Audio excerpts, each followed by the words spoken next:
Hi, I'm Tim. Welcome to our channel, and thanks for logging on. If you enjoy these videos, do me a favor and subscribe to our YouTube channel right here at Watchbox Reviews. I would really appreciate it, and I promise to update this channel daily. If you like this watch, you can see it in greater detail and purchase it on our website, thewatchbox.com. And today we are discussing the Bell & Ross instrument BR03-92 Military Green Ceramic. Possibly the most fun you can have in the $3,000 price range. This is a lot of watch for the money, and it features some upscale refinements that you might not expect on a timepiece in this price range. First, there's the fit. Whereas the original BR01 was a 46mm square and somewhat difficult to wear on smaller wrists, the BR03 is an easy one to wear, 42 by 42, and it wears that way on my 16cm circumference wrist. It's thinner than you expect, certainly thinner than I expected, at 11.5mm thick, although it does have a wonderfully broad spacing. The strap side to side is 33mm, so this one has a handsome coincidence between case width and strap width. It also keeps the watch from moving around on the wrist. Being built of ceramic in its entirety, the watch is lighter than you'd expect. It also features a hypoallergenic quality that is native to ceramic, so if you have issues with nickel, this could be the solution to your problem. And being ceramic, it is incredibly scratch resistant, effectively as hard to scratch in practice as a sapphire crystal. The strap is worth the price of admission. First, it's fixed by hex screws, and Bell & Ross provides you with the tool to swap this out. But on the underside, you can see there are big channels of evacuated material that makes the strap softer and more flexible, but also allows the wrist to vent on a hot day. You'll even note that the apertures in the strap are angled to better interface with the pin buckle.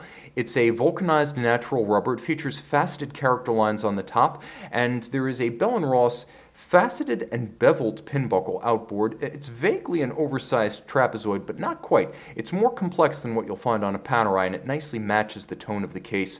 The watch has an all-green matte finished case. Let's get super close now, give ourselves a bit more light, and examine this case.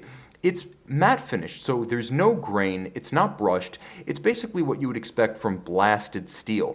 It also has a couple of black accents. You can see the hex screws for the lugs. There's a slightly expressed case top gasket underneath the top of the case, and you'll note that the signature Bell & Ross aligned case top screws are in black here, as well as the crown, which features multiple rows of micro knurling for easy grip. Now these are bolts, these are not screws. They're like what you'll find on an Audemars Piguet Royal Oak. That is to say, there's a counter threaded component that goes on underneath that allows this to be aligned perfectly the way it is. So assembly is a bit more complex than you might imagine. The case is made by G&F Chatelaine, which is a very high-end case manufacturer that also supplies parts to the likes of Richard Mille and MB&F, and they are also owned by Chanel. They make the Chanel J12 cases and bracelets. Chatelaine is one of the few companies in Switzerland outside of the Swatch Group that can make its own ceramic, and it does so to very high standards. I've seen very few fractures and failures of these. You will note it's 100 meters water resistant, so you can use this as a full-service sports watch. Though aviation-inspired and military-inflected, this is an all-around watch for times when legibility, durability, and water resistance are paramount. One feature that you could easily overlook if you've only seen a soldier shot head-on to this watch is that it uses a Rolex Milgauss-style green crystal. So not only does it have a green case, but it also has a green crystal that adds a lovely and otherworldly tone to the dial.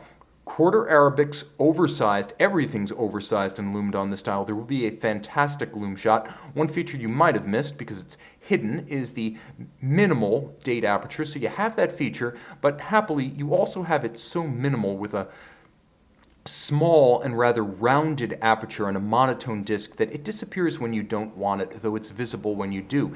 If I were to make sure that we're out of the date change danger zone, you can see that the watch does feature a quick set date for rapidly changing the date should the watch run down or encounter an irregular length month.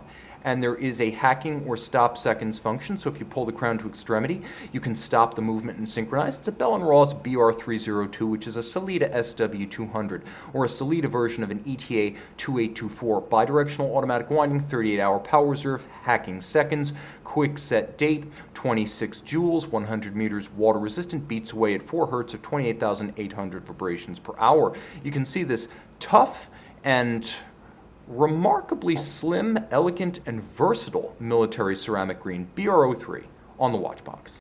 And we're back with the BR03 Military green ceramic. As you can see, green by day, blue by night, and robustly lumed. This is an all-timer in terms of sports watch utility. It's hard to get more luminescence and legibility by night from any brand, regardless of price. See this one and make it yours on the watch box.